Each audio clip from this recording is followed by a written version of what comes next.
We serve such a mighty God. And we know that you are in control even when our world is falling apart, even when we don't understand. And so, Lord, as we continue our examination of the different things, the different problems we have with idols in our lives, I hope, Lord, that you'll help us to see how we can change so that you are the center of our existence. In your most precious Son's name, amen. Well, we have been looking at counterfeit gods. I came across this one the other day. A Texas rancher had a pair of boots made, and they turned out to be too tight. The bootmaker insisted on stretching them, but the rancher wouldn't let him. The rancher explained to the bootmaker that his reason for wanting the boots to be too tight.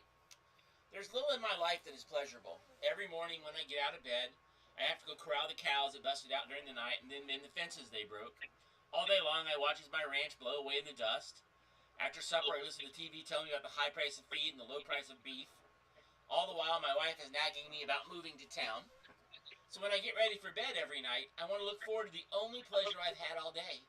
Pulling off the boots that are killing my feet because they're too tight. Now, very few of us would put up with a life that is that devoid of pleasure, because we live in a world that's all about pleasure. Just think about the place that pleasure takes in our modern lives. There's always been some pleasure in life between games and stories and jokes and songs. But today, pleasure has become the entire goal for daily life. Today, we expect our daily work to be pleasurable, much more than our ancestors did. In our day and time, it isn't fun. We don't want anything to do with it.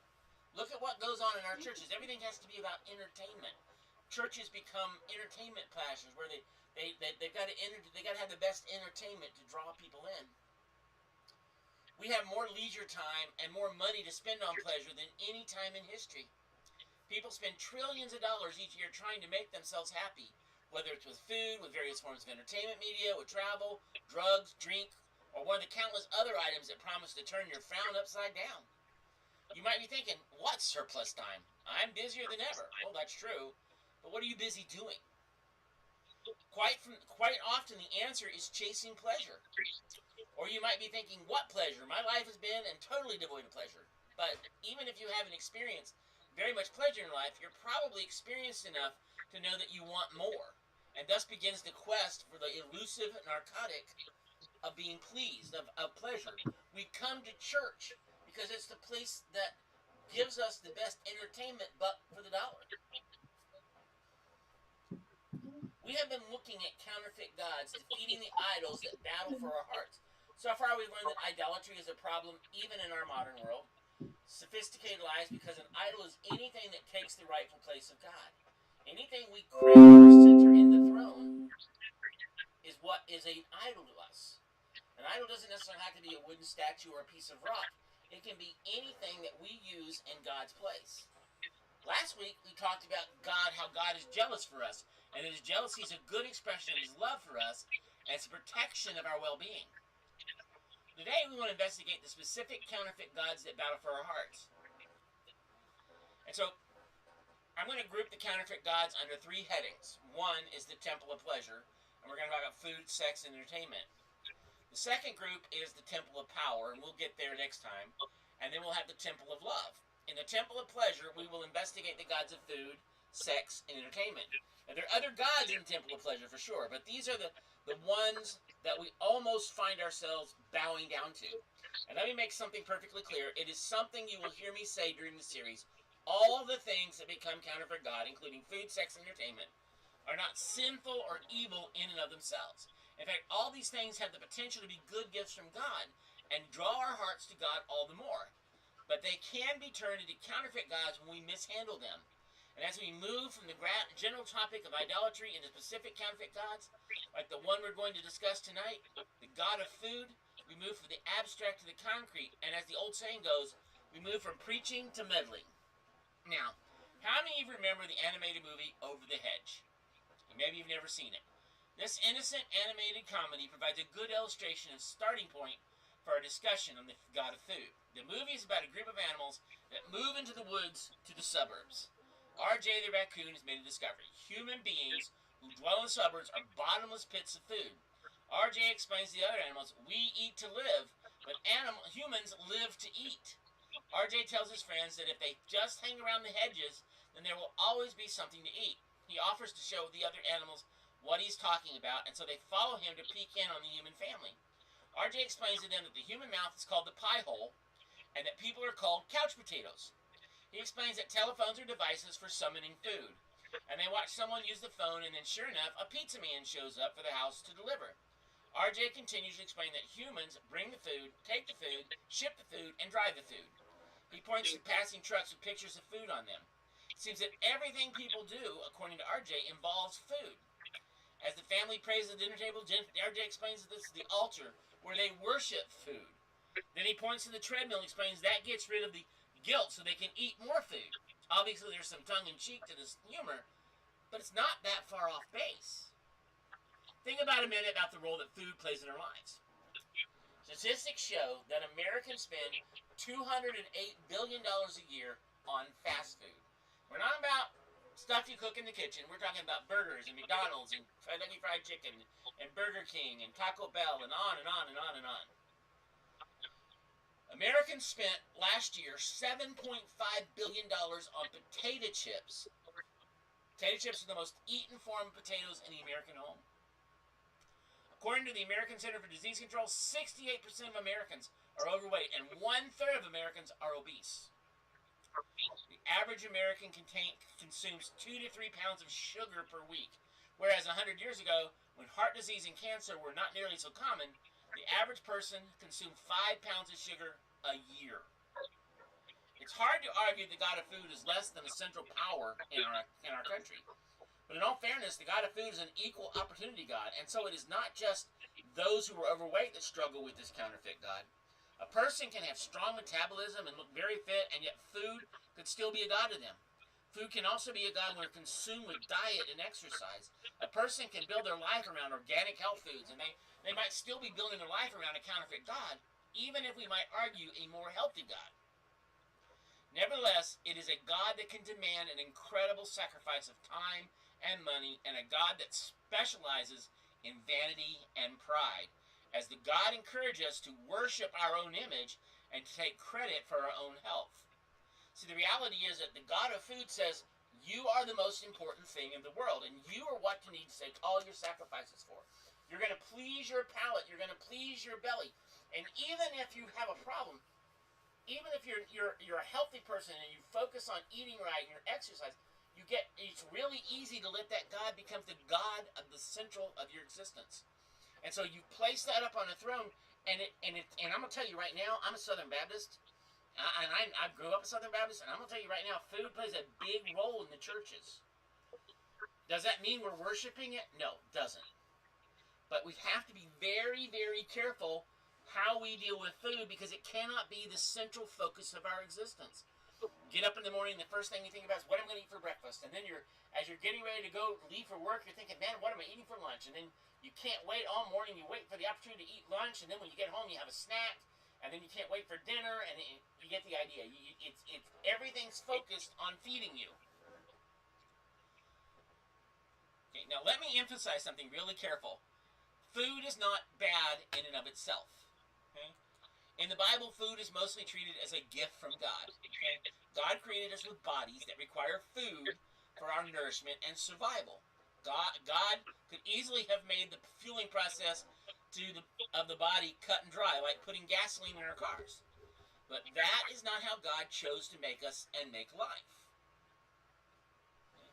God clearly wanted eating to be an enjoyable activity, and so God created a vast spectrum of food and flavors and gave us 10,000 taste buds to give us that food, to give taste, high definition tasting. And so eating is meant to be a blessing. But the problem is that every gift God gives us can be twisted into a lure to pull us away from Him. So let's think about a minute how the God of food works. Okay? Let's imagine walking into one of the food god's favorite temples, the Cheesecake Factory. Okay? Like all good restaurants, there's nothing inherently wrong with that restaurant, but we're just going to use that as an example of how it is designed and marketed as to lead us in trouble. The restaurant is not designed for bodily sustenance or nutrition. It's all about satisfying your taste buds. Okay? The menu and its offerings are all about throwing a big party for our taste buds. For the few minutes that we dine there, all is right with the world. It's like a piece of heaven. Have you noticed how often we apply heaven or spirituality to the pleasures of eating? This cake is heavenly. This pie is to die for. I love soul food. This is truly comfort food. I thought I died and gone to heaven. This is the nectar of the gods. Let me again make it perfectly clear. Nothing wrong with eating at the Cheesecake Factory. It's just, this is not idolatry to enjoy a good meal. It becomes idolatry when it becomes the central focus in our life. The problem begins when we start to look to food to do for us what God alone can do. Okay? Instead of turning to God, how often do we try to treat a troubled life or a troubled soul as if it were a growling stomach? When the going gets tough, the tough get chewing. A very large part of mankind's ills and the world's misery is due to the rampant practice of trying to feed the soul with the body's food. Okay? Food is there to nourish us. There's nothing wrong with it, and there's nothing wrong with enjoying a good meal.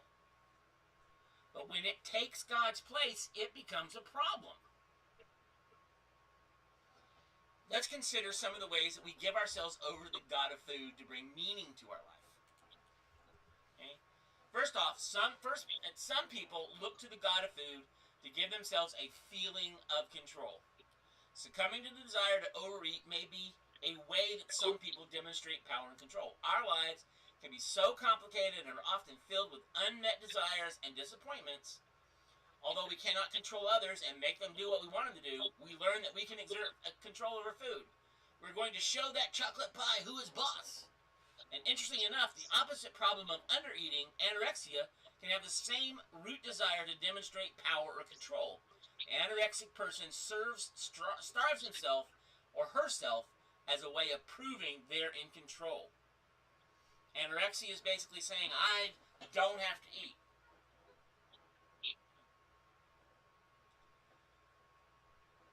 Secondly, some people look to the God of food to give themselves an escape or a distraction from reality.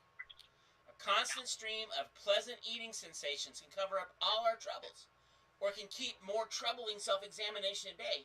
A box of chocolates is much more pleasant than self-assessment and self-improvement. When people ask me why God seems so distant, I ask them, how much junk food have you been eating and how much TV you have been watching? Food can be a great escape and a balm for what hurts. But the problem is, it becomes the substitute for God. Now guys, please understand me. If you saw me and you knew me, you'd know I have struggled my whole life with food. I still struggle with that. Okay? I deal with this. But I have to be very, very careful not to make food my God. I can't allow food to control me. Thirdly, some people look to God of food to give them insulation or an outer protection from harm. For some people, compulsive eating is linked to a desire to get larger because they're afraid of being thin or small because of the abuse they've experienced in their lives. They may equate being thin with becoming an object of sexual attraction, and they're trying to avoid that at all costs. For others, because of the abuse they've experienced, the bigger they get, the greater their feeling of safety or power or protection. One cartoon showed an enormous large man looking into a refrigerator, while a smaller man stood by holding up a finger of admonition saying, "You are what you eat." And the large man replied, "Good, that makes me omnipotent." All of us need the sense that life's not out of control, or we need comfort from our fears and pains, and we need a sense of protection and safety. But the question is, where will we look to have those needs met? Let me tell you something, guys. Control is really an illusion. No one is truly in control. For believers, we surrender control to who? We surrender it to God, right? So if you're looking to control your life, you've missed the point. You know, we all remember the time that Jesus fed the 5,000 of you. It was a massive crowd, and the 5,000 who were numbered were the men present. But that number didn't include the women and children, who must have also been present. It had been a long day, and they were all far from home, and they needed to be fed. And so Jesus miraculously fed them with just 5 barley loaves and a couple of fish, and yet everyone ate until they were filled. Jesus uses that opportunity as an object lesson. He wanted them to see the need to satisfy their souls more than the need to satisfy their body. And so he ends up taking off, right? He remember the story. He goes, walks across the water, gets to the other side, and they show up again. And what do they say to you? And they get there, and Jesus wanted to help the people to learn of hunger and thirst for righteousness. He wanted them to discover the truth of what he taught in the Sermon on the Mount. He said, it is not life more than food. So after everyone's eaten their fill, Jesus dismissed them and made his way to the other side of the lake. When the crowds Jesus had fed woke up the next morning, yesterday's feast was digested and gone, and they were hungry again. They began looking for Jesus, thinking that surely he would be open for breakfast. Okay? When they found Jesus on the other side of the lake, here's what Jesus had to say to them. Look what it says. Truly, truly, I say to you, you're not seeking me, not because you saw signs, because you ate your fill of the loaves. Do not work for food that perishes, but the food that endures to eternal life, that the Son of Man will give you. Jesus told them that all they had to do was believe in him. And I have to laugh at their reply to Jesus. They said that Jesus would give them a sign so they could believe. And just in case Jesus couldn't think of a good sign, they suggested that he could give them some nice fresh bread from heaven, kind of like the bread that Moses provided. And they even quoted scripture to Jesus. The crowd definitely had bread on the brain. And Jesus looks at him and says, I am the bread of life. Whoever comes to me shall not hunger, and whoever believes in me shall never thirst. And with those words, Jesus was explaining to the crowd that though they haven't realized it, he is the bread they really need. He is the source of all our nourishment. He's the source of all we need. They had some wanting some bread for their stomachs, but Jesus was the bread they needed for their lives. The question that each of us needs to wrestle with is this. Do I really believe that Jesus is the bread of life and that my real hunger and thirst can only be satisfied by him? Have we learned and experienced Jesus' promise? Blessed are those who hunger and thirst for righteousness, for they will be filled. Have we taken the psalmist up on his channel? Taste and see that the Lord is good. Have we understood that Jesus understood that Satan tried to tempt Jesus, and he said, it is written, man shall not live by bread alone, but by every word that comes out of the mouth of God. Do we see that as Jesus is all we need? Is he the source? He's the food you need.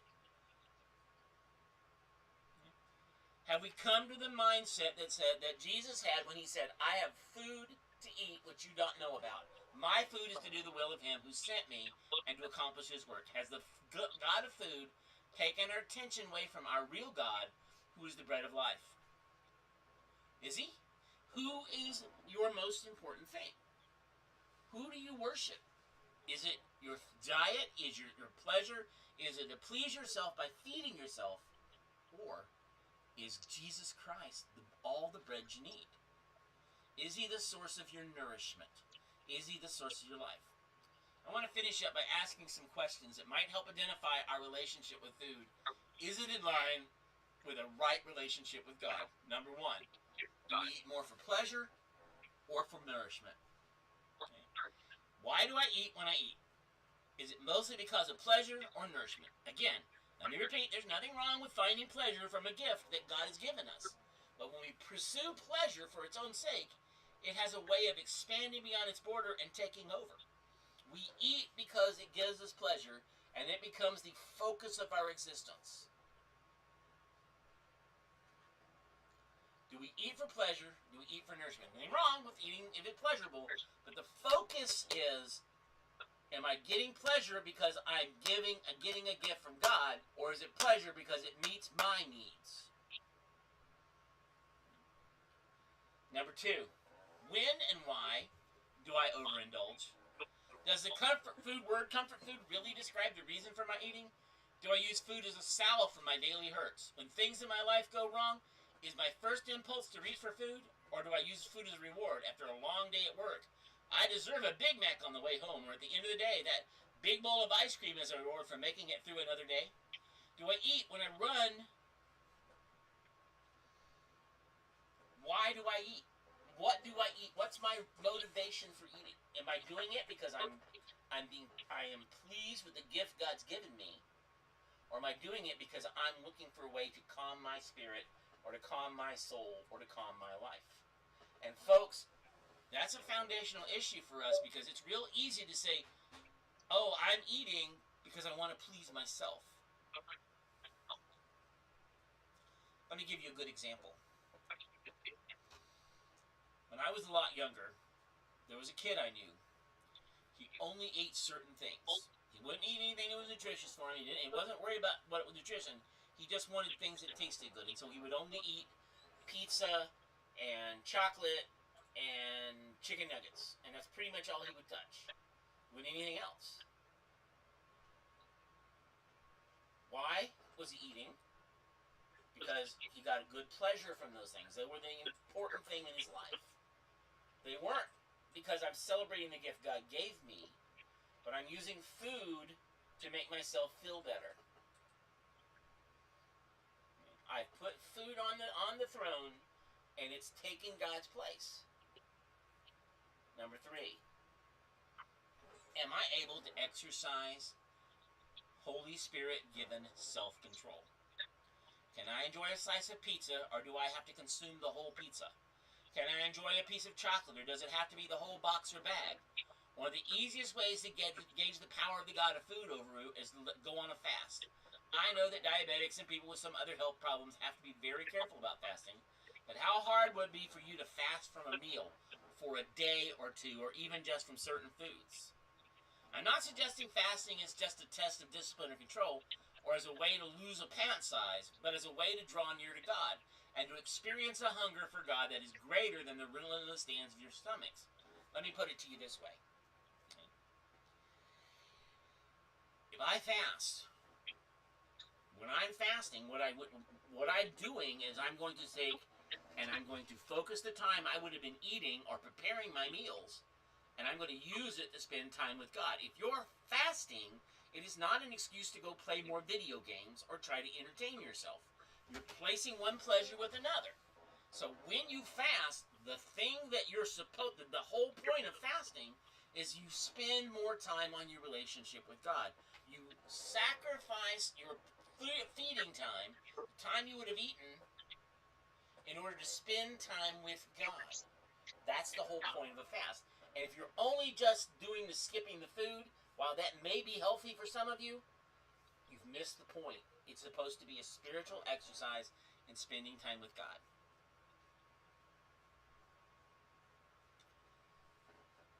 Lord, you alone are my portion and my cup, and you make my lot secure.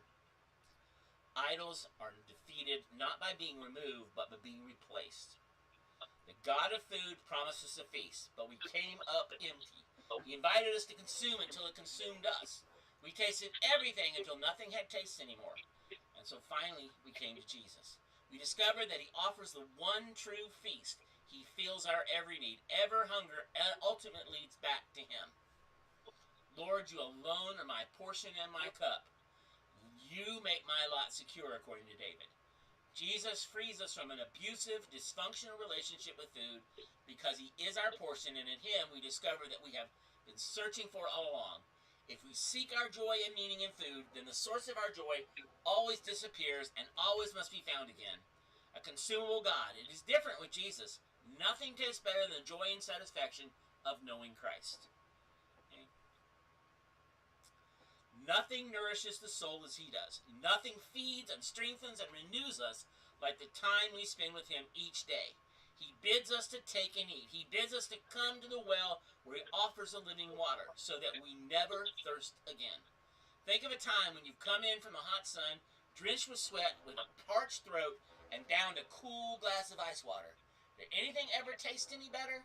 Such a moment is more than a vague hint of what it feels like to be spiritually starving and to be given the bread of life, to have a thirsty soul and to drink deep from his living water. Ironically, it is the only when we find our meaning in Christ that he makes the throne of our lives, that earthly food recovers its taste, its delight, its right place, and becomes a food is a gift from God.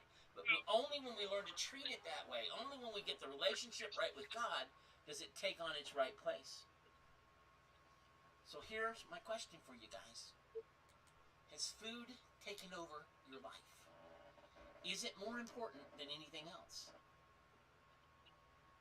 Have you ever seen those? There's a television show called 600-Pound Life. It's about these people who've eaten so much that they can't even get around on their own anymore. And so they're doing this thing, trying to get ready, so they'll get the gastric bypass and and get the surgery and try to lose the weight, but they got to prove they can do it. And I watched a couple of those, and they're so disturbing because it's so sad, because food is the central focus of their entire existence. That's all they care about, and when their next meal is and what their next meal is. Folks, food is a gift from God, but it cannot be your all-consuming, all-encompassing focus of all things. Food must be as part of your relationship with God. God should be the central focus of all things. And I'll be honest with you, I struggle in this area. This is one of those areas where I've struggled with most of my life because I have a problem with my weight. Okay? My weight's been up and down and up and down. But when I put God in the right place, and I make this a gift from God rather than focusing on it, God takes control of my life. He's who should be in control. Not you, not your food, not McDonald's, not Burger King, not Chuck E. Cheese's or whatever. Okay? So ask yourself, God, am I worshiping you, or am I worshiping my next meal? Am I waiting for an opportunity to spend time with you, or am I waiting for the next time I get to eat? Do I find pleasure in you, or do I find pleasure in the cheesecake I'm going to eat? What am I worshiping? Where is my faith? Do I find my hope in you, Lord? Or am I using something else to put in your place? It's time to take food off the throne. Change your relationship to it. And I know this is a hard one. I know just saying it doesn't make it easy to do. I understand all that. And I understand this isn't just something I'm preaching to overweight people. Okay? Because you can be thin and still worship the God of food. Just the way you worship it's a little different. If you make it the central focus of your existence, it's your God. That's all there is to it. Where is your God? Who's on the throne in your life? Is it pleasure? Is it getting pleasure from food? Or is it your relationship with God? Where is it? Let's close in prayer. Father, it is so easy to talk about this, but I know that living it out is a hard thing. We live in a world that bombards us with advertisements about Burger King and McDonald's and Kentucky Fried Chicken and Taco Bell and on and on and on. And the whole world seems to think that it's all about how you can please yourself. Father, help us to take our eyes off all the pleasures of this world. To stop worshiping at the temple of the God of food.